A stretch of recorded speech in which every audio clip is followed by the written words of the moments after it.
What's up, everybody? Welcome back to Binge Empire on the Bingetown TV network. My name is Kyle, and this is going to be episode 5 of Spartacus House of Ashur. This episode was titled The Goddess of Death. And before we get into all of this, just a little housekeeping at the top here.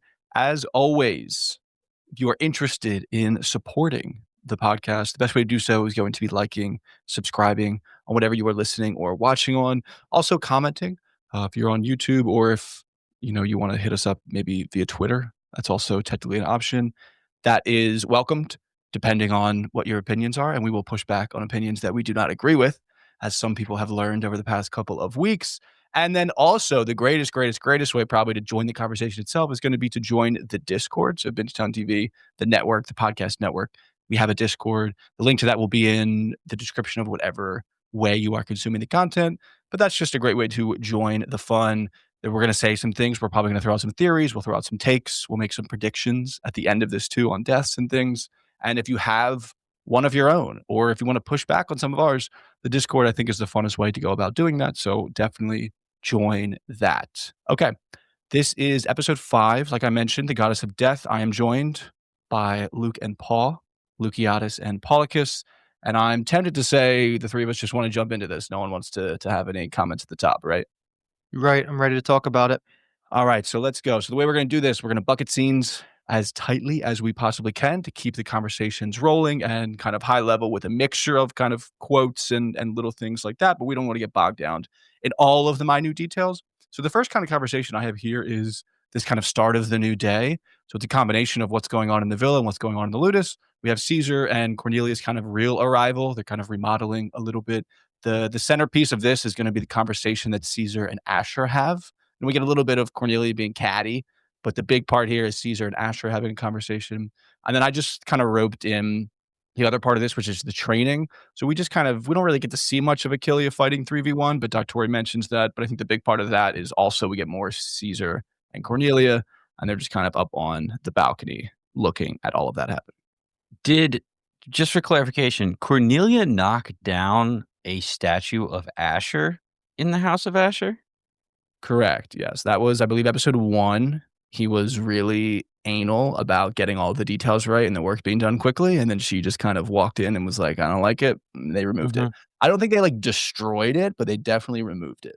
Yeah. They weren't treating it with care. And I've never seen a more hateable character than Cornelia, just straight up walking in, nonstop talking shit about the house and how it reeks and how it's garbage and all this other stuff. And I'm like, what do you expect from the people around you? You still expect them to kiss your feet? Well, which I guess she does, but God, man, what an introduction. And I'm already looking forward to her death, which I hope comes, but we'll see. You have to be speaking hyperbolic when you're saying she's the worst, right?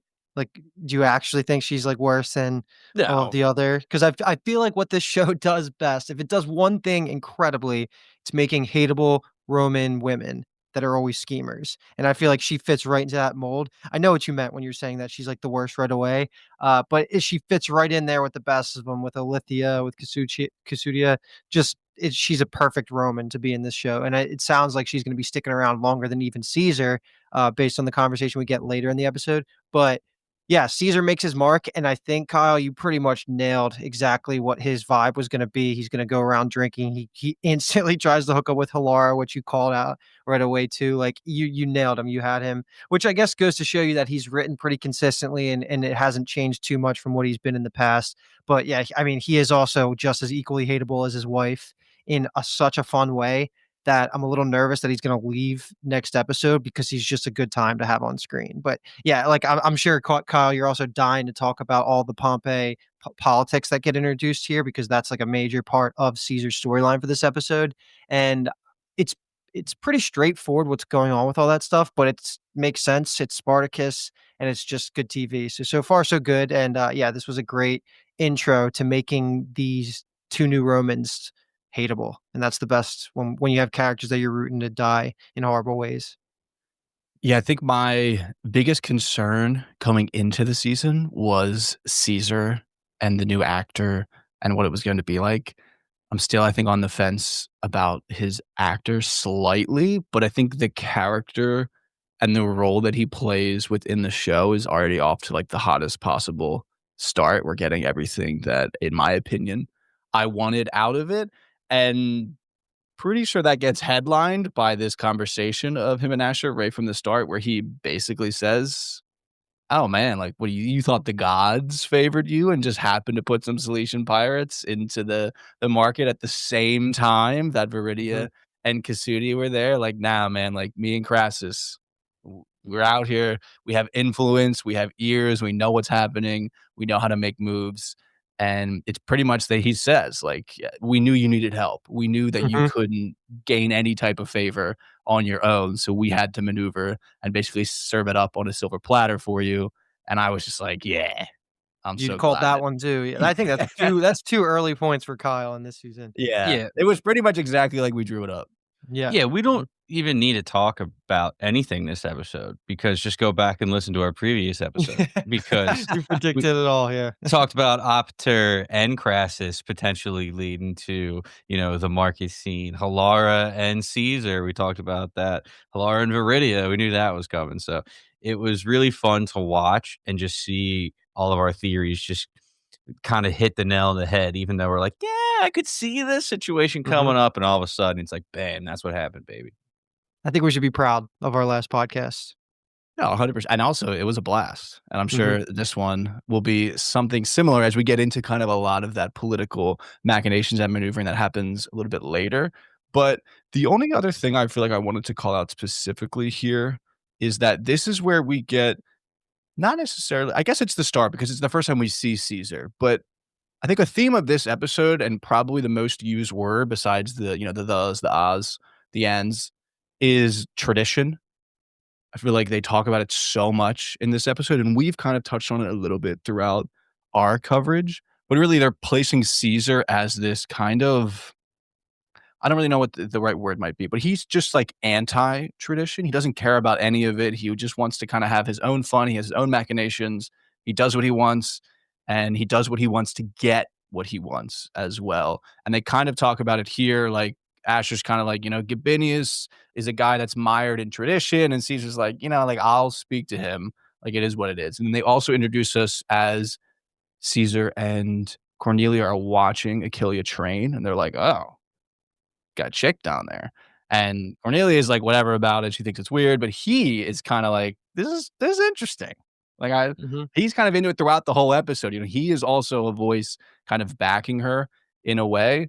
And I think it really is, they're doing a great job of laying down that kind of background groundwork of like what's happening in the Republic is this breakdown of tradition. Guys like Gabinius are really on the way out. They don't really have a ton of power. It really is just guys like Pompey, Crassus, Caesar who have power. They seize power and they use it. And they don't care about, traditional aspects of honor and things like that. And I've just really enjoyed it, as you can tell, as I just went on, a 2 to 3 minute rant about it right there. But I just feel like they're setting it up so well of just kind of building out the background of what's happening outside of just the ludus itself. That sort of fits Asher's personality as well, because 'cause he'll throw Mhm. tradition out at the drop of a hat, he doesn't care at all, so it does it's at odds with the fact that Caesar hates his guts, though, so it's not like they can use that similarity and work together. Maybe down the line if death doesn't happen to somebody, but also it could just be like a bully relationship that they just have where Asher is just never seen as an equal because he never will be from the higher up Romans, and that's just every time Asher's interacting with Cornelia or Caesar, and that's just gonna I don't see that changing, but it is an interesting thing to bring up the similarities of them both not caring about tradition. And Caesar too, probably like one of the bigger examples of pretty privilege that you'll ever come across. I mean, just is so gorgeous, and that leads into the charming aspect of it, how he's able to just get in anybody's pocket immediately, and it just pays off like instantaneously as soon as Gabinius comes in, a little ways down the road, and Caesar just takes over. Basically, it was like, "This is my house. Welcome to my house." It was just, oh god, so frustrating. Makes you so easy to hate him. It's just Mhm. son of a Yeah, bitch, we man. could move right to that conversation because I loved this. This was great, and something this show always does pretty well. When we get kind of newer characters, they are usually really good at establishing immediately where they stand on the pecking order. And Yeah. Caesar just comes in this episode and is clearly top dog. Gabinius has been top dog for the past, 4 episodes. Asher's been kind of pleading and scratching to get his favor. And then Caesar comes in and basically just dictates everything that's going on. He comes in the day before the games and is like, all right, here's the deal. You and I are presenting the games. And by the way, the party, it's happening at my place, aka Asher's place. And that's the way it's House going of to be. Caesar And is what it's called. yeah. Yeah. And, and we'll pay you. We'll pay you. Mm. And that's the way that, Caesar and especially Crassus get down. They don't mind throwing some coin at some stuff to gain favor from people. And usually it shuts people up and they agree to it, which Yeah. Yeah, the disrespect aside that Asher gets in this conversation, he does get what he wants in the form of like being getting his gladiator selected for the Primus, which felt not easy, but definitely, like it was earned. Like that's been the plan for the last couple of episodes, but I wasn't expecting the Primus. I guess I was assuming Achillea would just be like the, semifinal, whatever I didn't think that they were going to give her the Primus, but I'm happy that they ended up doing that all in this conversation. So yeah, more Pompey talk, like just good stuff all around. Like it just keeps characterizing the world of and the state of things in the Roman Empire, just like you keep saying. This was such a funny scene because it is Asher's house, it's Asher's gladiators, and Caesar's just basically having a conversation on his behalf, saying things that Asher doesn't really agree with, but at the end, he kinda gets what he wants, so Asher kinda, like, keeps quiet and keeps a smile going. And to your point, Luke, I think Caesar bumping the House of Asher champion up to the Primus had a lot to do with Caesar seeing that it was Achillea in the first place, and he's like, Yeah, that's "Oh, true. man, I'm gonna set this up to watch it crash and burn." Hmm. And he's basically putting it in the biggest spotlight possible, and it's like, "Alright, this is a win-win," right? Because either Achillea loses and I look great for bringing in this, foreign amazing spectacle to watch in entertainment, or she dies and I laugh in Asher's face and Yeah. walk across the ashes. So I think that had a lot to do with a little viewing ahead of time. And man, Caesar just talking to Gabini is so high level. I was hanging on to every word of every sentence here. Asher actually has some decent input though, because he is kind of the one that first puts out the idea of, maybe if Pompey heard that your loyalty was kind of faltering a little bit, or maybe you were entertaining some stuff with Crassus's side, that would bring him to action. Because Gabinius kind of says, I've tried at this point, and Pompey's just kind of stuck in his spot outside of Rome. And Asher's the one that kind of throws that out there. And Caesar's like, all right, how about this? We host the games together. Gillian, the Primus, parties at my place, and then you get money out of it. And Gabinius, Viridia kind of mentions this later on too, but it's something that was, I think it's introduced to it in the original series, and that at the end of the day, a lot of these guys are tradition, their honor, their mother Rome. But when push comes to shove, you throw a little denarii at people, and usually, that lifts some skirts, that spreads some cheeks, that gets, you to where you want to be. So that happens immediately right here. And then we're kind of set up for the rest of this episode. I kind of love that it makes so much like, if you would have told me that he was in the Primus, like, say after we finished episode 2, you said, "All right, Asher, fights in the Primus episode 5." I'd be like, "How? How that Yeah. happened so quickly?" But Caesar being the conduit for that is kind of the only thing that makes sense. Having the backing in, whatever his motivation is in a twisted way from a higher level Roman is really the only way for it to happen. So it does make sense that this is the way that it goes. Let's just keep flowing with it because Yeah. after the Primus news gets told to Asher, he takes it right back to the Ludus and he is hype I as he love always. it when he's like this. Yeah, this was some good emotion here. He's talking shit on Cornelia a little bit, I think, and then you end up seeing her hooking up with Messia. Not that I expected this to happen, but this was funny because it ends up leading to Messia having all those shady comments to Hilara later. So she's Yep. like, "Oh, like you're not getting what all these things." But yeah, I mean, they're just I don't even know what to call the Caesars. Cornelia and Julius are just they're just living their best lives. They don't care what is happening, and they just big dog it in the most explicit way possible. All here. This is the Hilara scene as well, right? Yep. Yeah, this is Yeah, know your yeah. place, Syrian, and become intimate with mine. Yeah, like, when So we're in the same room, we ain't equals, baby. I'm like God on mount, and you're exactly where you should be as he's on the ground. yes, and I wanna bring this back to a question we asked last podcast, and I'm still not certainly clear on what Asher's reaction fully meant, because what I predicted was that he would actually let Caesar do it without any concern of love for Halara. It would be more focused on the disrespect. I can still see my side being right, but also you could tell me that he cared a little bit more for Halara, but at the same time, their conversation later, it didn't feel like anything was off between them when they're at the party at night. He's like, "Just make sure, like, we get through the night." He wasn't like he didn't have jealousy in his voice, or at least I wasn't clocking it. So I still think it was about the disrespect in the scene, but let me know what you guys think. Is there any chance that he was upset because that's, like, his crush? I would say yes. I would say Yeah. he was, and instead of, like, admitting it, he was kind of more separating himself from Halara, saying, like, basically, "I can't look at you right now because I'm so upset. Just go take care of the rest of the house, and, let's get through this night," is pretty much what he was going for. So I could definitely see your side, though, and I think it's definitely a little bit of both. I think this is the worst thing that could have possibly happened for Halara because I really think this is gonna be the end of Ashur seeing her in that way. I feel like he's totally gonna push now more towards the Viridia side of things, another huge theme of this episode, but just more from that perspective of Viridia represents something that can't actually be taken from him if he actually obtains it. You know what I mean? Well, why Halara is a slave, so theoretically speaking, like anyone that's above him could probably do what Caesar just did to him.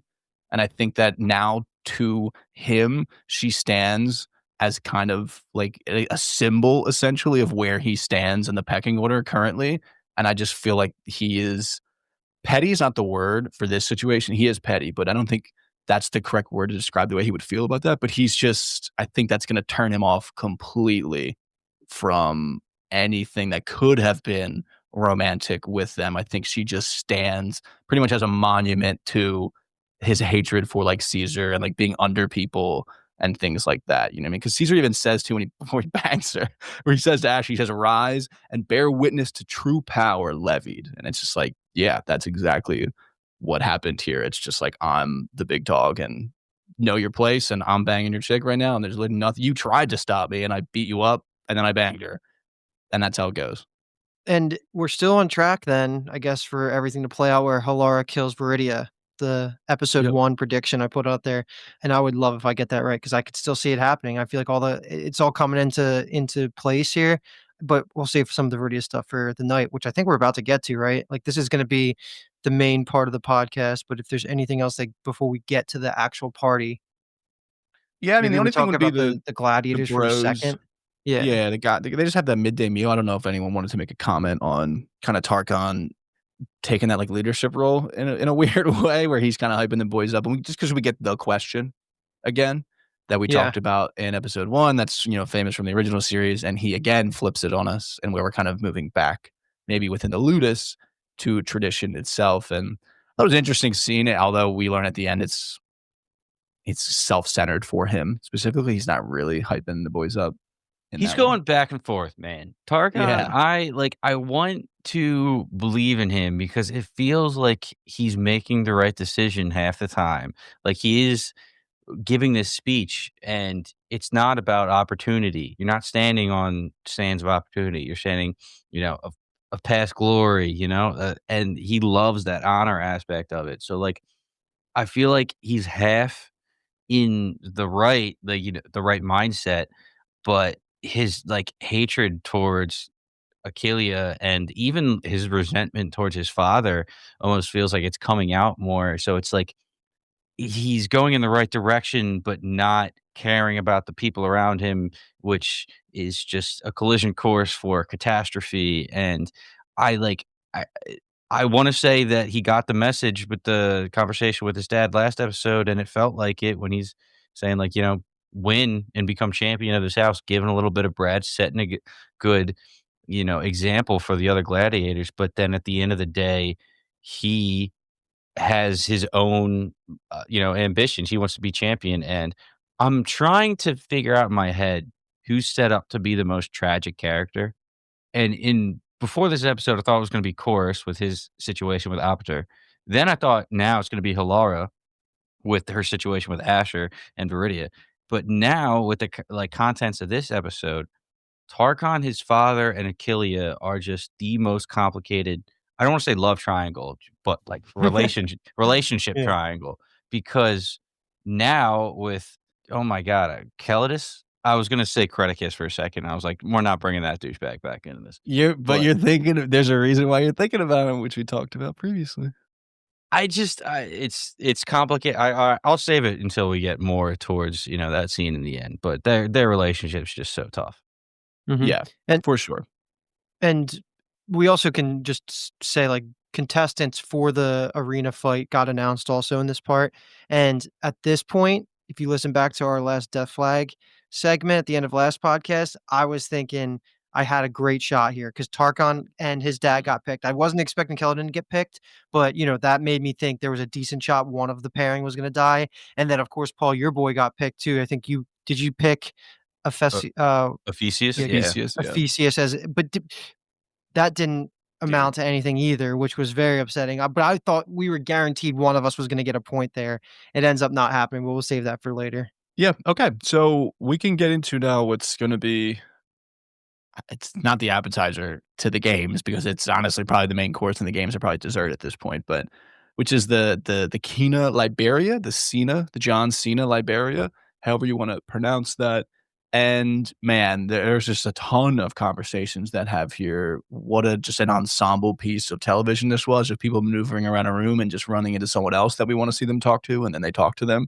So we will try our best to make this conversation as coherent as possible and try to touch on all of it. I think one thing we should do is kind of talk about anything that happens kind of at the start before people like really spread out. There's this kind of first course of the night where we just kind of have, we got the mass performers, we've got the banging. Halara's kind of bringing up to Ashur a couple times here of, man, they're fucking with you, dude. What are you gonna do about that? She's kind of antagonizing him so much throughout these episodes of like, dude, like, are you really gonna let them disrespect you like this? Like, she even mentions like Caesar overstepping. She says later, like, we should piss in Cornelia's wine. She is really anti the Caesars, which is quite funny. And then I kind of just grouped as well, kind of Caesar, like the presentation of the gladiators in this, again, just to kind of touch on that stuff at the top before we move into the actual conversations, because the rest of that kind of just gets lost in the shuffle, I would say. Yeah, I mean, it's so hard to pick what we want to talk about. Yeah. I'll just throw something out there that I caught in the beginning of this party scene, which is something I was latching onto, or at least really focusing on, was Kasudia's reaction to Ashur. And because I asked the question, is she going to get over the fact that she hates him for his social status and she'll forgive him for being part of the reason she's still alive? Turns out she does not give a shit that he was part of saving her life. And she takes multiple jabs at him in multiple different scenes in this episode. And the first one's here where she throws Ashur straight under the bus. Like, oh, like, of course wasn't there. I would have, me and Ashur would be dead right now, which is just straight disrespect because Ashur was slaying out there in the market when he was fighting for his girl Viridia. So that was just false. But the good news is that Viridia sees through all this. She has blinders on. She's fully in love with Ashur, or at least on the path to it. And that just, again, something we kind of called out all the way back in episode, I guess it would have been episode 2, but that was like one of the first things I brought up. Most of the other things we really talked about, but I'll give it over to you guys to call out other notable quotes. I think we can stick within that line of Viridia, Ashur, Kasudia, because I think that kind of has a somewhat self-contained scenes moving forward, because we have Viridia kind of riding for him against whoever that random woman who we don't know her name to my knowledge of, like after the Achillea presentation, and they're talking shit on Ashur a little bit. And then we have Cornelius getting involved now in the marriage search for her, which Viridia kind of shuts down. And then Viridia and Ashur actually have a conversation kind of at the end of the night, let's say, that's pretty emotionally charged and leads us to kind of exactly where we're at in the games and, why we're thinking this is going to be quite juicy moving forward. So if we want to kind of talk about all of the Viridia, Ashur, Kasudia marriage stuff, hatred. Like, I think that's fine to just have one conversation about that. Yeah, there was a lot of bad pairings. I say bad pairings for us, as in bad for the House of Ashur, but incredibly entertaining pairings. One of them being Gabinius and Caesar. We kind of already got them, but now again, when Gabinius comes here, Ashur's kind of in the side. He was the middleman to bring them two together, but now they're just conversing by themselves. And then Casudia and Cornelia is just like mean girls unite. This is Yeah. like this is not what we And needed. Like, Cassidia's already pissed off, and Cornelia is like, "Oh, like, come, let's find a clean room to breathe air out of this musk shithole." And Cassidia's like, "Yeah, okay, like you see, like I do." And I'm just, they're terrible together. I mean, they're great on screen together, but they're Mhm. terrible, especially when they bring Viridia into it immediately. I don't know why Kusudia is just pushing, pushing, pushing, get remarried immediately. It's like, give her some time to grieve. She's had 24 hours since the last husband you try to push on her. So you can see this division between Viridia and her mother kind of come up. It's not a division. It's just Viridia doesn't seem to want to be around Kusudia and her interest because she wants to stay away far from that, where that's where Viridia is comfortable.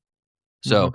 thank God for Viridia speaking up for the House of Ashur because yeah. she's the only one, and she's saying it now, and she's saying it directly in front of the other elite's face, like you're saying, Kyle. And the third elite woman who was there at that conversation was actually like, I like her. I like her viewpoint. It's refreshing. I like this Viridia person. So she's smart. She knows it, and Viridia that is, and she says it. So the more that we get her out and about, I think the better viewing the episode will be because she is whip smart and obviously confident. The other people around her respect her. So I really like Viridia as a character. Yeah. Yeah, I think they do respect her, and I also think that that woman who his name is escaping me, whose husband is the tax collector, that's actually what I remember about her. It was also kind of tongue in cheek in a way because she totally knocks that other woman down a peg. So she was like, "I actually think she has, some takes of worth," because that quote itself before that is so good, where the woman's like, "The Syrian shits upon tradition and serves it proudly as tainted meal," and Viridia just responds immediately to her and says, "I would have thought one who spews such from mouth would savor taste." It was just like, "Yeah, shut your bitch ass up." And then she walks away.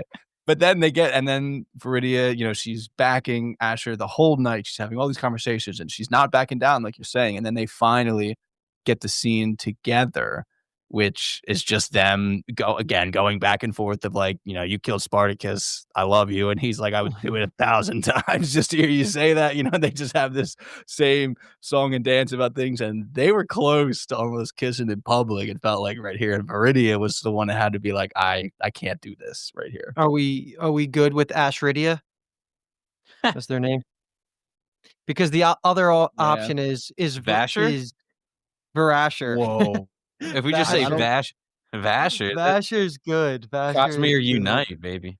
Yeah, I think Yeah. Vasher's it right there. Okay. Okay, we I can think do Vasher, Vasher's but it. yeah, I ship them so damn hard. Like, they're gonna have a moment. I'm not gonna predict that they're gonna end the finale together and happy, but there's gonna be a moment where they're living their best lives. If it's like the penultimate, they're kissing, they're together, and then there's gonna be some shit that goes down in the finale that probably breaks them up. But I'm living for that moment when it's gonna peak in episode 7-ish. Yeah, yeah. Their sex scene's gonna be, like, very tastefully shot. It's Yeah, gonna be, yeah, like, yeah. erotic versus, like, just, like, hardcore on your eyeballs, I'm definitely Mm. feeling that vibe. A lot of No, blue lighting. she's gonna be on top, and then as it's happening, you're feeling all good, and then Halar is just gonna come in and stab her Oh, right through the back, and then there's gonna be chaos that breaks loose, and then yeah, that's the new prediction. Ooh, I love it. Mhm. she kinda ends up at the end of this conversation where Halar is looking at Viridia, and she's like, "Ah, yeah, good thing she's not coming, like, way too delicate, like, you don't like 'em delicate like Mm. that, I know you, there's no way you Yeah, like her, right?" Dude, I just that like, was "Get out of like here, go work."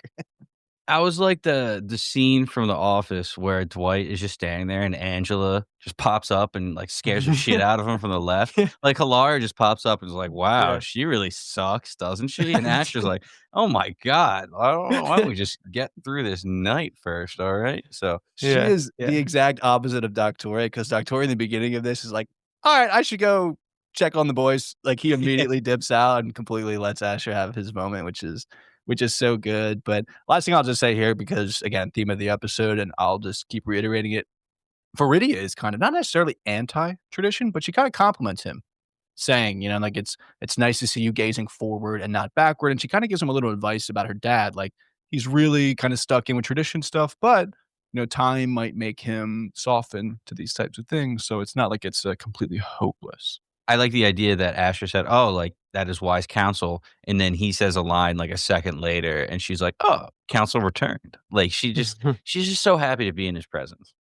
And like you said, she is whip smart, like, she's very enjoyable, like, not opponent, but like scene partner in a lot of Mm. this stuff because her dialogue is always very, very good.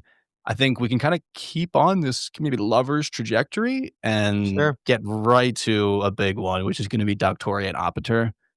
Damn. Bold, let's say. Right in the middle of the party. There's probably some negatives that come from being so bold because we do see Proculus sees this and just want to give space to have any type of conversation about this before we kind of move on. My question is, it doesn't seem like it's a problem that, like, they're just being openly gay. It's a problem that they're crossing houses and basically crossing social ranks, right? Because otherwise, it felt like they were being way too risky. But if it's only gonna matter in, like, a political blackmail situation, that's when that's gonna come into play. Because Proculus, he seems like a not like a mid-season resolution, and I know we're basically are mid-season, so I anticipate that whatever he's planning with that information is gonna play out almost immediately next episode, and then I could see Asher having to take him down before having to deal with any of Caesar Crassus's stuff. So, like, that's what I'm predicting goes on here, but yeah, this was just a "so what are we" conversation, and I think it's hilarious Yeah. that Opiter's the one that's, like, so madly in love with this older man that's just it's not unrequited because it's actually, very much something that he's into. I just don't know where this is gonna go, and it's sad because we're all rooting for this relationship, and now that we know Opiter was directly involved with setting up the murder in the market, that doesn't bode well for him staying around for too long. So I think, like we said before, heartbreak is on the way for these 2. It's just, is there gonna be a moment of happiness before that hits like I'm predicting for Asher and Viridia? So you're switching up because last episode we left and you said you were predicting that they were going to have a happy ending, which then I said is okay. That's you predicting that they're the happy ending because there's only really one of those typically allowed. But are you now Yep. questioning? New information, new opinions. Yes, that makes a lot of sense. And the only thing I will just comment on this is that again, Opiter continues to just have that silver tongue that Doctore seems to quite appreciate because when Doctore is like, I should go, and then he says I should, and then Opiter finishes it with go, and yet you remain rooted in place, and then Mhm. does what he's Yeah. got to do to keep him there. And I'm just like, this guy's got away, man. This guy's got away. No wonder why our boy Doctore is falling. Yeah. Poor Doctor. I mean, he has the orders from the house, doesn't know what to do. He's avoiding Aperture, and then Aperture finally confronts him, and like, of course, you know what you were doing, dude. Your back was against the wall. You wanted Aperture to push up against you like that. Well, you're not fooling anybody. But when the curtain kind of peeled back a little bit and we saw that somebody was spying, I was like, please don't be Kasudia. Kasudia would be Mm. the worst person. But then I saw it was Proculus and I was like, fuck, maybe that's worse. I don't know. I hate them both. But did you guys did one person pop into your head immediately like, oh shit, I hope it's not them snooping before the big reveal? I thought it was gonna be Caesar. That'd have been bad too. Yeah. Yeah.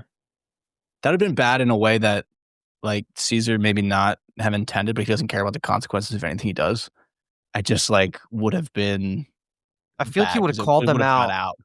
like, right there in the middle of the party, like, and made it a whole scene, yeah. Yeah. Like, "Oh, let's get a demonstration," or like, "Oh, Yeah, I didn't know yeah. that the gladiatorial houses of Capua get down like this." Like, that's Yeah, yeah, yeah. quite interesting. Très bien. Okay. I think there's maybe technically one more lover part, which is gonna be Tarkon, but we could shelve that for the kind of end where I think we have a conversation about the gladiators because, daddy and son both kinda get it in, so we can save that because that's, Yeah, I think, a let's do the decent kind of segue into the games. Yeah, and I think there's 2 ways to go about what everyone talk about next would be, I think Opportune Caesar's the better yeah. way, because this was a very interesting conversation. Caesar hinted at this a little bit in the first conversation he has with Ashur, because he has the line of, "Whisper upon gentle breeze has Cassudia and Viridia there at like hour." Immediately, I think alarm bells were going off. With Apatur, we just get the confirmation within the Mhm. same episode, which I thought was perfect. And here we see the kind of levels to the game of we know Operator is kind of this secret hoarder. He's got people's ear. He lets people talk around him, and he probably, he has a decent level of influence within Capua. But Caesar kind of ends this with like, all right, like you're trying to get sweet. Like I will literally kill you. Yeah. Which, I mean, I'm enjoying the hell out of Operator as a character. We said this last podcast, and I just want him to keep sticking around. But he did end on the bad foot with Caesar here, but everybody's on a bad Caesar hates everybody. I just feel like he's not happy with anybody that he's around right now because 'cause they're all lower Romans or literal, like, slaves, so, but yeah, like, just like everybody else, he gets big dogged by Caesar. Not much you can really do about it either. You just gotta take your poison here because he's just like, nobody's gonna step up to Caesar. Yeah. I like Apter a lot, and he definitely tried pushing his position against Caesar just to see how much leverage he did have, which turned out to be not too much. But also, I mean, he cared about Horatia. Like he was like, You told me nobody was gonna get hurt. That was the 8 hours wife, constantly in conversation. Like he felt bad about it, which in this day and age nobody cares a shit about anybody's life, so that's Yeah. refreshing to see that, Aperture does seem kind of like a good guy in the moment. Yeah, he's playing people Mhm. left and right, but in the end of the day, seems like he, actually cares a little bit. Yeah, and this is also, I think, an interesting situation in where could this be another thing that the House of Asher and the House of Operator could potentially align within? Is this something that could push them even further together in a way in where, Caesar's kind of threatening Operator. We know Caesar's done nothing but basically threaten Asher. Asher doesn't like Caesar at all. Maybe Operator doesn't either. And if Doctore gets word a little bit of how Oppenheimer might have been involved. I don't know. I just kind of there's I think again some ingredients there that could pay off in a little bit of a strengthened relationship because I feel like Asher talks shit on Operator, but he doesn't have the level of like disdain, like outright disdain that he has for Proculus. It seems like. So I don't know. There's just something there. It seems. Yeah, I mean, Operator was scheming, but it was almost in favor of Asher indirectly because Mhm. Crassus wanted him to do it. So it's like, yeah, I mean, I don't see why not. So that is even more important why Proculus was the character that got to see the Mhm. blackmail, because otherwise it doesn't even make sense for Caesar to use that against Operator. So I guess talking about it makes it plot wise, it makes a lot more sense that it can come out and be used as leverage. Yeah, yeah. The one question I'll have about the Asher and Proculus conversation that also happens, I mean, they just get a little spat real Yeah. quick here, Oh, and they're basically saying threaten like, off. "Upon the day, baby, upon the day." It's just like, okay, I feel like Asher's obviously gonna kill him with his bare hands, so I'm looking forward to that. This Right? was the most, like, "F you," like, explicitly "F you," F you, no F you" kinda It was thing literally, yeah, going that on there. video of just the 2 guys flipping each other off across the street. I guess, like, except they're literally right in front of each other. Yeah, it was crazy. Dude, the gonads of Proculus to threaten this gladiator saying, like, "I'm gonna be the one to hold the knife." I'm like, "Bro, you've seen what Asher can do." Like, I get that you're high ranking and you gotta show that confidence, but, like, I wouldn't have the balls to say that I'm gonna be the one to do it. I'd be like, "Yeah, like, I'll probably stab you while you're unconscious on the ground, but I'll get my boys to do it first." Poke yeah, you'll Yeah, yeah. Yeah, poke man. 'em. Yeah, if you find yourself about to die, look out, because 'cause I'm coming with another one. But he says, I kinda like what he says, where he's like, "I assure you, baby, like, if I was moving against you, my hand would hold the blade. Like, I was up to no funny shit. You know, I move in broad day. I don't move in silence like lasagna." So, I guess Asher too ends this believing that it still was Proculus. Nothing about this conversation led him astray. So Yeah. yeah, upon the day, we shall see. Okay, another big one that I'm just looking at in my list of notes here is Gabinius and Ashur. So now we're getting into this kind of main course type of stuff with Ashur, Achillea, all of the scheming and those things. And Gabinius is pissed. You know, Abder was pissed at Doctore for him not saying, "Yo, we're bringing a chick." Gabinius is pissed at Ashur for not saying, "Yo, we're bringing a chick." And Ashur does very well here. He does very well Mhm. in this conversation. He completely maneuvers it to a position of not necessarily advantage, but back to a position of neutrality, which was definitely a win. It was like the exact opposite of the vibes you had throughout the whole conversation between Keladin and Tarkon 2 episodes ago, where the whole conversation's happening, like things are good. In the opposite way, this whole conversation's happening between Gabinius and Asher, and everything is bad. It's like, what the heck is happening? And it just flips in the last 10 seconds of the conversation in like a huge way and meaningful. Like they're boys. I mean, not boys, but in my opinion, they just completely reaffirm their partnership, which is all Asher needs. yeah, Asher knew the weight of this conversation from the beginning. He knew that this could be it. If the things end badly with Gabinius, he's done for. So that's why he's trying to say, "Oh, I should have told you about Achillea earlier. I'm sorry. I'm sorry." Gabinius storms out, and he barely saves himself by bringing up the fact that he knows Gabinius told him a false truth. This little rumor, you know, Mhm. if Asher didn't pick that up and kind of say, "Hey, why did you tell me this?" Then Gabinius would have walked out of there being like, "I'm gonna burn you to the ground." With the realization, of that false truth, Gabinius is kind of like, "All right, you're smart enough. Maybe we can work something out, but right now, let's just finish the deals that we have in place so I can potentially wash my hands free of you." So, not the worst spot, but Gabinius still seems like doesn't really want his future entwined with the House of Ashur. Yeah, No one does, man.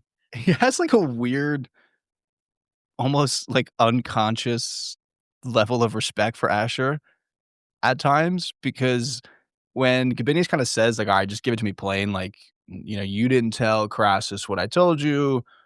Is it because you actually want peace or do you want to like elevate your own position?" And Asher's like, "What's the difference, baby? Like, why can't it be both?" And Cavanius is like, this guy is spoken like a true Roman. He's just like, he's right back in that moment. And then he says, "Yeah, let's move towards the common goal." So this is, I think, going to be a very fruitful relationship. Gabinius is maybe a little too, we'll just say, racist to see it in the moment, but Asher has a way of just kind of wiggling in to these cracks that you let him. So I think that this could be quite the partnership in the future.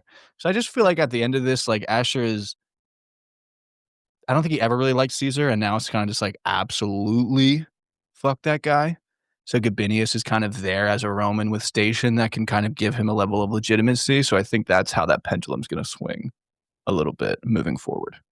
Yeah, and it's gonna be even better when Caesar leaves the area, because then he'll be able to take control when he's just sparring against Cornelia, not Caesar and Cornelia, so I agree that that's a good path forward. All right. As I look and read, dare I say that's kind of all of the politicking, maneuvering, and conversating that happens between like the Romans and such. Yep, just the 2 separate hookup scenes are only thing that's left, and I have nothing to add about the Tarkon stuff. If you just like, do either of you guys have Yeah. any opinions or takes or predictions for Alada, I think her name is? Yeah. You are Yeah, El Rata Ilata. I think yeah. that she's probably cooked because he is just so reckless and dumb Mhm. that it's really either Calidus, his dad, or her. Those are the two sources of the lesson that he needs to learn. And I feel like that's the story. It's not him losing his own life to his recklessness. I feel like it's going to be him losing one of those two due to his own recklessness. I mean, quite the play. It was a good play that he pulls, and it works out for him. But yeah, there's just bad things going to happen in his future for sure. These two are just distractingly hot for the times. I don't like it. They're both two good looking people. Like, it's just not going to work out for them. I just don't see how Tarkan's like strong-headedness is not going to bite him in the ass at one point. I mean, multiple times every episode, it feels like, even later on when we get to the fight, his dad is like, who do you favor? And Tarkan's like, both, and jumps in, and there's no repercussion really. Here, he tells a high-ranking noble, "Oh, Caesar wants to see you." No repercussion. There's going to be a repercussion eventually, and I thought that by showing his love interest, Ilata, is that what you just said? I think that's her name. Yeah. It seems like an Austin Powers name, like a lot of vagina. I'm pretty sure it's somebody's name. That is someone's name. Yeah. That's the only thing I can think of. And I'm like, there's no way that's her real name, right? Anyway, when she's in the arena, I was like, all right, this is like confirmation that Tarkan's gonna die, because that's all I thought this was leading to, because he hasn't had a single repercussion come lately. So I'm waiting for Tarkan to some discipline to come down on him. Let's keep Paul on Tarkan watch, because he's been taking up a lot of his bandwidth when he's thinking about this. So we'll keep you on Tarkan watch. I 100% thought you were going to get a point here with that death as soon as it went to the games and Tarkan and her in the stands. I'm like, guaranteed Luke got a point. Dude, me too. I swear I was living life. I was thinking there's no way he's not making it out. Especially when they do like you said, they do the cocky thing where he jumps in. That's always death in Spartacus, but it didn't, he's still living.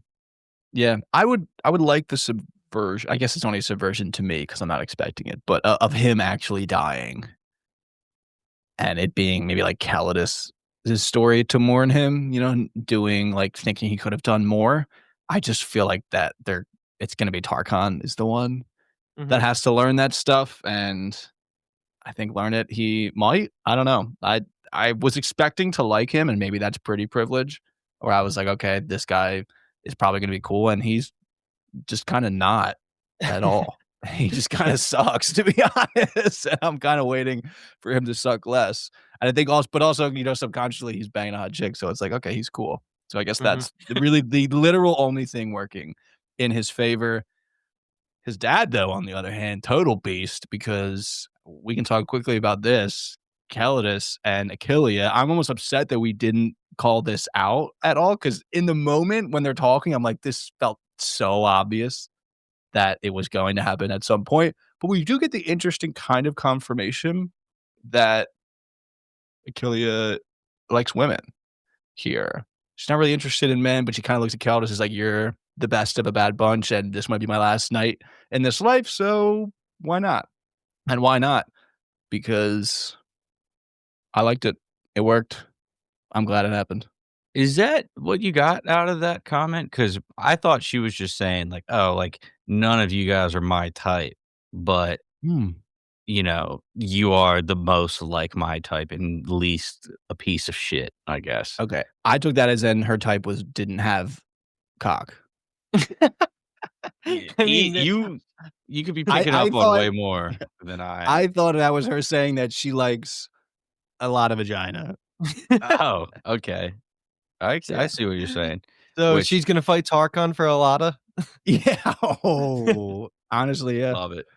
Yeah. No, I also didn't get that. So I was more on your side, Paulicus, where I thought it was just that, yeah, like you guys are all pulling from the lowest rung of society, like you're just the best of the bad. I wasn't getting that she's gay, but she totally could, it's the times, like you swing either way, whatever. Nothing really would surprise me here. But I will say that, like, the two parts of this conversation, I loved everything to do with the advice that she went there searching for. She wanted a little confidence booster too. And Calidus is amazing at giving those speeches. So that makes sense.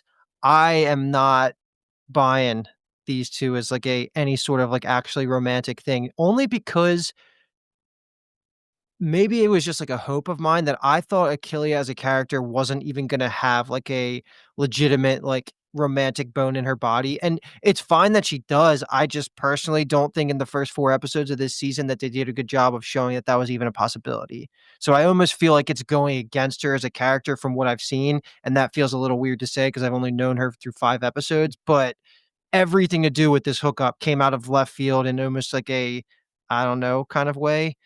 So if I have to land on the most negative about it on the podcast, I'm fine with that. But I'm willing to change my opinion when we get more scenes. I didn't buy it. I felt like it was unnecessary, and I feel like it would have been an even more powerful scene if it just ended on the motivational stuff about pumping her up for the arena and making them like really good like friends. But now if it's going to turn romantic, well, one, Calidus is now even more likely to die, in my opinion. And two, I just don't really buy it yet, but maybe with more scenes I will. I'll turn around. So I don't I totally bought it. I think there was enough scenes of Calidus kinda giving her advice while they're at that lunch table. They're kinda making eyes at each other a little bit. So, it's not that I didn't buy it. What I'm not the biggest fan is that Calidus says here, I removed all of those type of, romantic thoughts for glory in the arena, which, that was the Achilles line of like, trust me, there's no feelings involved here. You're just the best of a terrible bunch. Mhm. Later on, it seems like they do care. And, did they catch feelings in the middle of the act? They weren't trying to, initially there were no feelings. I don't really know. But the part that Keldis literally says, like, I specifically don't feel feelings because I'm worried about winning, and then later on, he's worried about her well-being. Could be the brotherhood aspect of it. Maybe I'm looking at it wrong, but I hope that there isn't more of a relationship there just because of that aspect. If there is, I do buy it. They're incredibly good-looking people, and there's only a few people. There's only a handful in the Ludus here, so tough Mhm. situation. But I did kind of see the breadcrumbs leading to this, I will say. Let me sit on it for another episode or two. But Yeah, I think the I could dig foundation this. of my perspective is that I'm still of a mind that she's not actually into guys. I think I mean that yeah, would change your perspective on the whole thing. yeah, I think she likes chicks, and I really think this Okay. is just like a great step in their relationship as just like bros.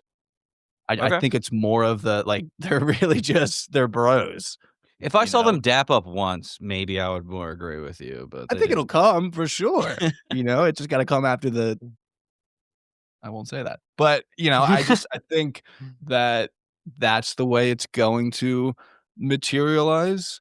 Although, I mean, there is the interesting angle of the romantic part that then is how does Tarkon feel about that? Where he's like, "Oh, and now you're banging her? Like, Jesus, bro."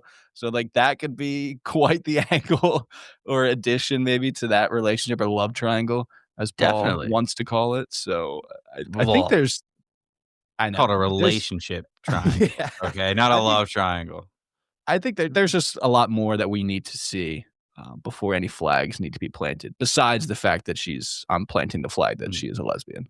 Before we fully Yeah. move before we fully move on from this conversation, Achilles, I wanna ask you guys, when Tarkon has that lunch scene where he gives the bread and says, "Win for the House of Ashur, pretend Del's Arato. I want her to win so then that I can kill her, so that I can be champion." Is that where this is going?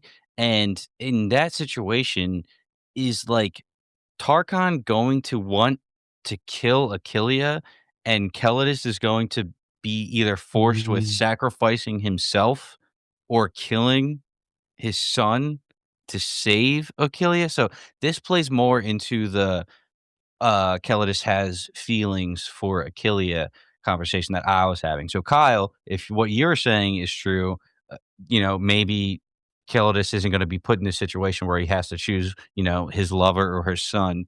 But I feel like this is where that's leading. And Tarkon, we're learning, we know he's not getting the message. So he is going to be bullheadish. And I really hope some change of heart comes. But all I see right now is Tarkon, Achillea coming to a head at one point, and Kelladis is going to have to pick sides. Yeah, I just don't know how necessary the romantic angle is. You know, I feel like she actually listens to him. She takes his teachings. She learns. She appreciates him while Tarkon does absolutely none of those things. So I think there's totally room for them to just be like, bros. I Just mean, we're dapped we're up. only through episode 5 and we're getting 10 this season. If you think about it, like, they do a lot with their screen time where Yeah. there's still plenty of time for them to go either route. Like, they could full out flesh this out over 2 more episodes and there still be 3 more episodes to play with a twist death or like a ultimatum decision that they're gonna make to, Calidus go through. So there's plenty of time. It's just it's weird to think because we still have half a season left. So pretty much any of these predictions could go the right way. Yeah. Yeah. And that's the fun of kind of looking back to of all the conversations we're having and the things that we might have missed and the way things played out completely opposite of what we were saying. Although that doesn't seem to be the case for me this season, but we'll see. So, okay. We can now move into what's going to be the final kind of large conversation, which is the games. This is the games of the Ludi Apollinaries. And damn, a lot happens here. We got some good verbal sparring up in the Pulvinus for sure, with Viridia just riding so hard for the House of Ashur. Absolutely love to see it. And then we get obviously the real sparring down in the sands themselves with the little warm up fight with Tarkon and Kelladis versus just two members from the House of Proculus. They are fighting as Murmillo and Hoplomachus. Didn't write their names because I knew that it didn't matter because they were going to Mhm. get taken down by daddy and son. Do we want to talk about like this, like, reserve the Primus for its own conversation, or you just want to loop this all in and just we'll get to all of it when we get to it? Let's save it for a second Okay. because need to rewind. You knew that Tarkon and Daddy were gonna be safe? You didn't have any Yeah. inclination they were gonna die here? Yeah, it's too early. Oh, Well, dude. to me, it's a different question when you're saying, are they both safe, and do you have to put to memory any of the other guys' names? 'Cause even if one of them was gonna die, they were gonna kill the 2 opposing gladiators regardless. But yeah, no, I so thought at least one of them was gonna die here, and I thought I had my point at one point where I thought it was gonna be Tarkon, but then I thought it was gonna be Kelladis when had his back to the second guy, and then you got the cool little slow motion roll block. That was awesome. Just good choreography all around. But yeah, it subverted my expectations that they both survived. And that's a surprising thing to say about a TV show. Yes, incredibly surprised that they Yeah. both lived, and like you said, Tarkon going in, strong-headed, and then Alana in the stands. I thought she was gonna be there to watch him die, and we were going to get, like, a shot of her screaming in horror, but just turns out they wanted to show that Alana is still with that high-ranking noble, whatever. I think they're setting us up for heartbreak because it feels like maybe Spartacus has just scarred me too much in the past, but just waiting for one of them to die and they keep building it up. At one point, I was so nervous. I was like, is Tarkon going to let his father die to get like glory in the sands? And obviously, nothing has really this episode hinted towards that because they were hugging and they're basically like celebrating and in the fact that they're brothers and stuff like that. So it was just it was a panic watch to a really good ending, happy ending that I was not expecting. Okay. Full transparency. I lied and made that up because I didn't write their names down to the other guys. That just sounded cool to say that out loud on the podcast. But yeah, I literally wrote like when they're preparing and like Calidus like takes the two swords. He has a little, little thing with Achille on the way out. He gets the forehead tap with Targon. And I was just like, this is a perfect moment. Like, this was exactly reminding me of Logus at net episode 1, where it's like all Mhm. kind of falling together. And it's like, okay. And then I thought actually there was definitely a chance that it was going to end poorly. But Kellich is a beast. Yeah. He's a fucking dog. You got the two swords. You can't go out in your first battle in the arena. We need more of that to happen. So I'm just so satisfied with the way that they kind of went about this. And then also, again, it gives us Ash's getting a little bit more respect in the Pulvinus a little bit. Proculus isn't too happy about the result of things. We get Viridia being like, yeah, me and House of Ashur till the day I die. And I just thought all of this was just really, really good. We also learned kind of in the the break period between the two fights before we get to the Primus. This is where we learn that Caesar is going to leave, and I just like Ashur's reaction because he clocks it immediately, obviously, that Cornelia's staying, and he's just like, "Oh, like, you're staying? Like, you're hanging around?" He just knows that's nothing but trouble. We know that's nothing but trouble, and she's just gonna be absolutely up to no good in the villa. Is that just their way of trying to preserve, like, history? Like, there's take Caesar off the board so he can't actually, like, die in a Spartacus type of way? Is that kind of what you think is happening, or do you think he'll return later this season? I Later this season, I would say so, or at the very least, he's still gonna have an impact in a way. I mean, him speaking with Pompey, so he's going to Sinuessa and Vale to speak with Pompey, that's pretty momentous. That's a huge thing that's happening in the background. I would love to actually get that, but I don't think we will. But I Same. think we will learn of, like, the political and social, like, reverberations of that meeting, like, in the background, like we've kind of been experiencing the Cilician pirates and the Civil War stuff. So I'm looking forward to that. I don't know if we'll necessarily see him again. It would be quite a waste to only get him for one episode, though. So I'm gonna say that Well, I he'll be mean, back. we'll definitely get him next episode for a little bit at least, but Oh, yeah, I true. mean, maybe not. I mean, he could just be, "Alright, Caesar left." Like, that's definitely a possibility. Yeah, give some, other good-looking people the camera instead of just, focusing on his beautiful face. Alright, I think it's time to take it home and we talk about the Primus fight here if we're done with the talk between the Romans because it happens. We get the moment. This is the main character fight that you always kind of get in Spartacus, the coming of age, if you want to think of it like that, where she had great choreography. She's whooping some ass at sometimes, and of course, she has to get pushed to the brink of death. And then we get to see what's going to be a huge motivation for her, which I'm assuming is going to be in the form of a flashback that we'll get. Can connect to her hand scars. It can connect to the girl that she was seeing at the end of that fight that helped give her the power up to actually go through and kill the other gladiator, but it can't be overstated how gross the hand cut was, and I was just freaking out the whole time while she's celebrating, and all I'm thinking is just how her whole entire hand was just, like, cut in half. Is she ever gonna be able to hold a sword with that again? But it's Spartacus, she'll heal up probably. Yeah, Ammonius, who is the champion of the House of Proclus, threw a little curveball at Mhm. us. They did. Gabinius claims it was him. Then Cassudia's like, "Oh yeah, like it was definitely Cassudia's idea. She told Gabinius to do that, and then he did it." And you just can't practice. You can't watch tape. You can't study for the ultimate main character move, which is the flashback hallucination. It's too You can't strong. replicate that in training. Yeah, so he stood no chance once she pulled out that trump card. And yeah, I Mhm. would agree though. I also love the stunts. I love the way that, her speed kinda came into things. I love the way that they were using the walls and, like, the whole arena itself, like how Gannicus always did that back in the day too, so it was nice to see someone else getting into that. And yeah, man, the impact of the hand is, I think, easy to maybe get lost in the fray of, like, the emotion of it. I wonder if that'll change up her fighting style at Dude, all, that takes you out for, like, a year and a half minimum. right? Like, it's just gonna get but I feel like I can't remember. I think it was her right hand. No, I it can't was tell. I think it was her offhand. Okay, well, there you go. So, like, I feel like she can't go back to Mermillo because she doesn't like the spirit. Is she gonna create, like, her own kind of style in a way? That would be quite interesting. I also Nah, remember magic healing. well, okay, I guess we'll see, but because I remember that one of the champion of the House of Batiatus that Calidus says that he killed, he was a champion, didn't dual wield swords, didn't use a shield, he just used one big like, long sword. Hmm.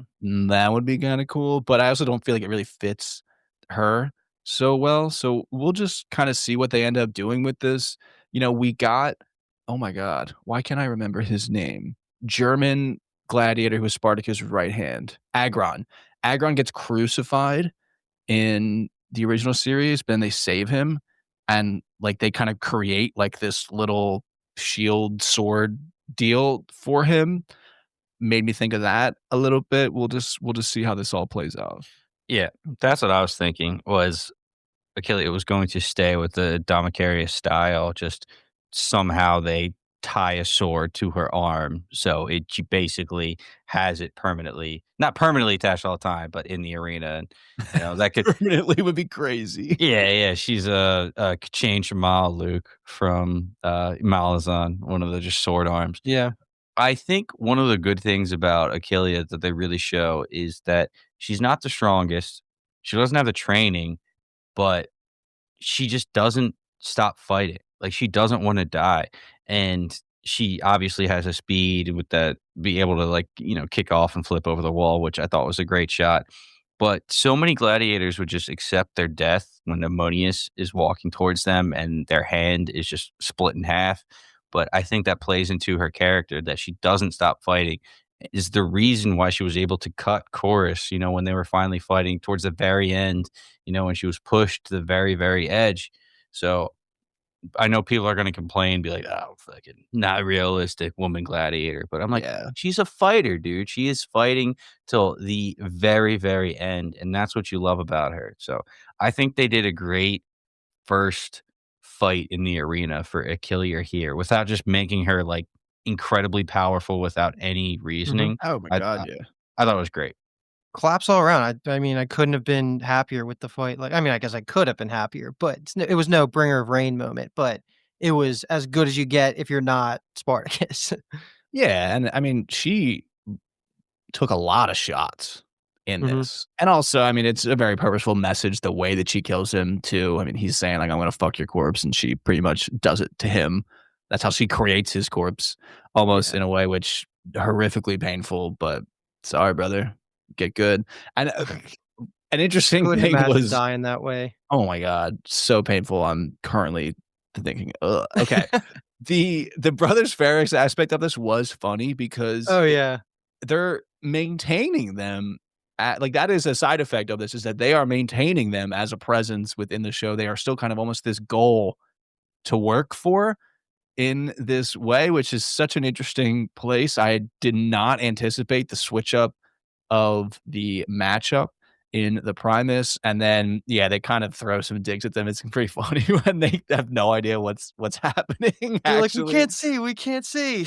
Yeah, I mean, they deserve a little bit to get knocked out of peg. They've been kinda assholes from the jump, so that was kind of deservedly a little humble pie for them, Yeah. but it's pretty, I mean, they're much more charismatic than Ammonius is, so it makes sense from that perspective for sure, but I just wasn't expecting it. It's gonna be interesting to see what kind of role they continue to play. They just seem to be like this ultimate prize almost, is like defeating them, but it's this thing that Ashur can just, it still is gonna grind his gears that they didn't get to beat the Brothers Ferrix. He's gonna wanna kill Proculus too, so there's a lot more meat on that story bone for sure. Yeah. Yeah. I, s- Said. I stand by that Achilea was practicing fighting against Tarchon, Calidus, and Chorus instead of the Brothers Ferrix. I think she would have wiped the floor with the Yeah. Brothers Ferrix there. So. Same. Yeah. But also, like, do then they level up? Like, are we just barreling towards this, like, ultimate fight that's actually easy? I just can't see No, it well, that way. that could be Tarkon's death now. Mm. Like, they're not worthy of Achilea anymore because she kinda jumped them in the ranks.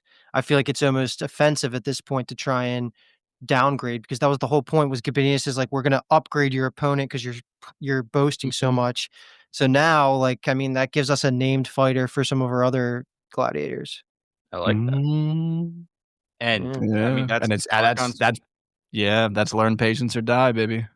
Mhm. But Sheesh. that does it, I think, for the episode, right? I think this was probably my second favorite episode. I think we're just Yeah. all pedal to the metal from here on out. Like, everything is established. I looked back on IMDb, and the previous episode, so episode 4, was the highest of the season, rightfully so. Like, it was right now it's a 7.8, so it's Too low. too low, but that's like reasonable, at least compared to the earlier scores. And I think all the like this one will be closer to that than it would be to the other scores. So if you guys are ready, we can do our last two segments. And if you had any other parting shots before we moved on to them. Last parting shots is this show should be ranked higher because I was standing in front of my computer like airboxing like hype as hell when Mhm. the Tarkon and Calidus were going out into the arena, and when Achilea was going out there too. I had goosebumps. I was so excited. So absolutely loved it. The only other thing that I was going to bring up earlier, which I didn't, which I have to bring up, was Caesar dunking on Kasudia because I thought that was freaking awesome. When Kasudia was like, "Oh, like come back to my place after the game so we can talk business," and Caesar was like, "Gotta reject that. I'm going to Pompey." So I just love Kasudia's face of disappointment when she realized that wasn't happening. Oh, yeah, and I don't think they showed us a reaction to it, but Viridia kisses Ashur on the cheek after Achille gets the victory. We got Halara's reaction to it Yeah, naturally. They know what we're looking for, but the it's all Kasudia lining up. one is actually maybe really what we were looking for, but we'll see. I think there's more in store for her to be unhappy with in the future, and yeah, I think my parting shot's gonna be that I just I cannot imagine enjoying the original and not enjoying this Same. show. I feel like if you are in that bucket, something has happened to you in the past, call it 10 years, that has changed you in ways that I think is unfortunate because it's just been great to watch. All of the Mhm. political machinations are good. I think the characters are good. We're getting this development in the arena. The gladiators, I think, have been the weakest point for sure, but they're now kind of coming into their own a little bit with some of these relationships. Like, I don't know. I just think you suck if you like the original and you like this. That's kind of where I'm at because I've been loving this and I can't wait to watch 5 Mhm. more episodes of it. And fair take, if you hated the original, you're fully in your right to hate this as well because you would hate Yeah, it for the same reason.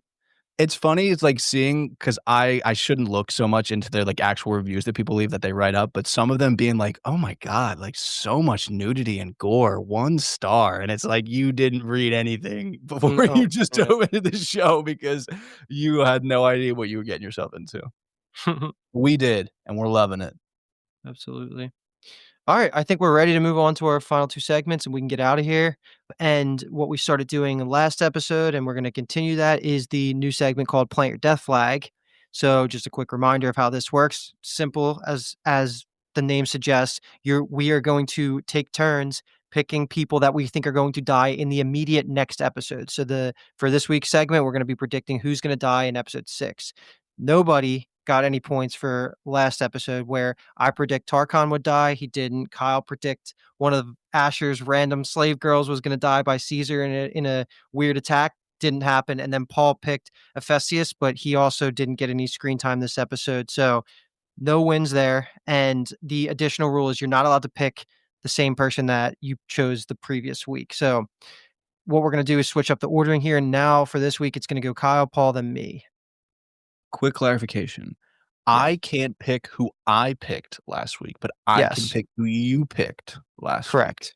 Yes. Okay, I'm not going to do that, but just wanted to clarify. I'm gonna shoot a random shot, and I'm gonna say Messia. I think that Hilara is just a teapot that is boiling and boiling and boiling and boiling, and she needs a release, and I think that that might low key happen in the next Okay. episode. It might be a tick too early, but whatever. Sometimes you're wrong, but I'm gonna play fun. Actually, not fun because I'm gonna be sad to see it happen.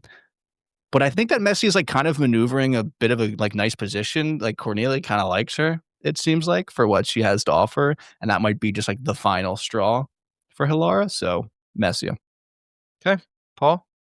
I was going to actually pick Mestia, Hilara, or Cornelia, one of those 3, just because I feel like there's going to be some conflict there. But since you already took Messia, I'm gonna go and say the guy that you said last episode because I hate his guts. I'm gonna go Arato. And I think it was bullshit they didn't show Arato and Ephesius fighting in the Coliseum. I'm Isn't sorry, that who not you picked last time? No, no, no. I picked So, Ephesius. nobody Um, picked Arato. I Yeah. thought you okay, sorry. For some reason I thought Kyle did. Okay, well that makes me feel better because I'm his number 1 hater. So I would love to be the one that picks him to die first. So I'm gonna pick Arato. I think it was bullshit. Arato and Ephesius wasn't shown fighting in the Coliseum because how the fuck did they win? They were fighting chickens. There's no way they survived. They're dead next episode. Okay. And then for my pick, I'm between 2 characters here. I'm gonna go with Cornelia, which Mm.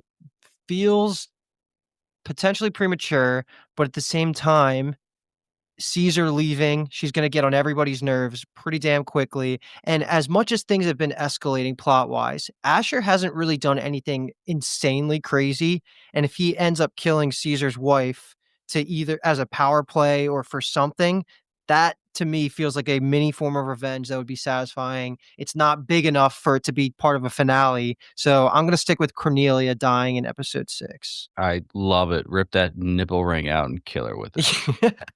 I There you mean, I go. could totally see her banging a gladiator next episode for Yeah. sure, and that right there gives you flashbacks to Spartacus, Alithia, Lycinia. There could Mhm. be some crazy happening right there. Okay, I believe BKM. Yes, and so, Right. it was my turn to pick the 3, I believe, for this week. So, my category for this week's BKM is the Spartacus Karens. So, the options here, I don't believe we picked any of these people yet, but the options here are gonna be Cornelia, Kasudia, and then OG Alithia. And tell me Mm. who you would bang, who you would kill, and who you would marry. We don't have a ton of information on Cornelia, but we know that she's in a power position. So, and there's a trajectory for her character. So, just extrapolate and decide if she's worth killing, banging, marrying. And then Kasudia, we all have strong opinions on, and Alithia is a Spartacus legend, in maybe not the best way, but definitely felt like she fit in with these women. Paul is first, or are you Yeah, we first? could I went actually, first on this technically, book. I think we said last week we'll do the reverse order of whatever we do the death flag is, so I'll go first too.